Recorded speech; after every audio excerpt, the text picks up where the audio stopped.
வரக்கூடிய தமிழ் புத்தாண்டு சிம்மம் மற்றும் கன்னி ராசிக்காரர்களுக்கு எப்படி இருக்க போகிறது? சிம்மம் மற்றும் கன்னி ராசிக்காரர்களுக்கு கலவையான பலன்களுடன் முன்னேற்ற வாய்ப்புகளையும் தரும் ஆண்டாக இருக்கும். வரக்கூடிய சித்திரை 1 பராபவ ஆண்டு இருக்கும். அது என்ன? வாங்க வீடியோல பார்க்கலாம். சிம்ம ராசிக்காரர்களே, இந்த ஆண்டு சிம்ம ராசிக்காரர்களுக்கு முன்னேற்றம் பிளஸ் சோதனை இரண்டும் கலந்ததாக இருக்கும். புதிய வாய்ப்புகள் வரும். பதவி உயர்வு அல்லது பொறுப்பு அதிகரிப்பு இருக்கும். ஆனால் போட்டி அதிகமாக இருக்கும். வருமானம் நிலையாக இருக்கும். ஆனால் செலவுகளும் கூடும். சேமிப்பு கவனமாக செய்ய வேண்டும்.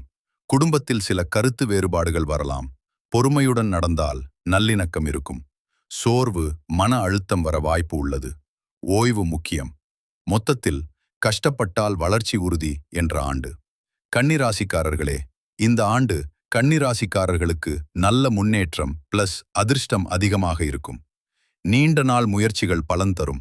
புதிய வேலை அல்லது வெளிநாட்டு வாய்ப்பு கிடைக்கலாம். வருமானம் உயரும். முதலீடு செய்வதற்கு நல்ல காலம். குடும்பத்தில் மகிழ்ச்சி, நல்ல நிகழ்வுகள், திருமணம், குழந்தை போன்றவை நடக்கும் வாய்ப்பு. உடல்நிலை பொதுவாக நல்லதாக இருக்கும். மொத்தத்தில் வெற்றி மற்றும் வளர்ச்சி தரும் ஆண்டு. நீங்கள் சிம்ம ராசியா அல்லது கன்னி ராசியா என்பதை கமெண்டில் சொல்லவும்.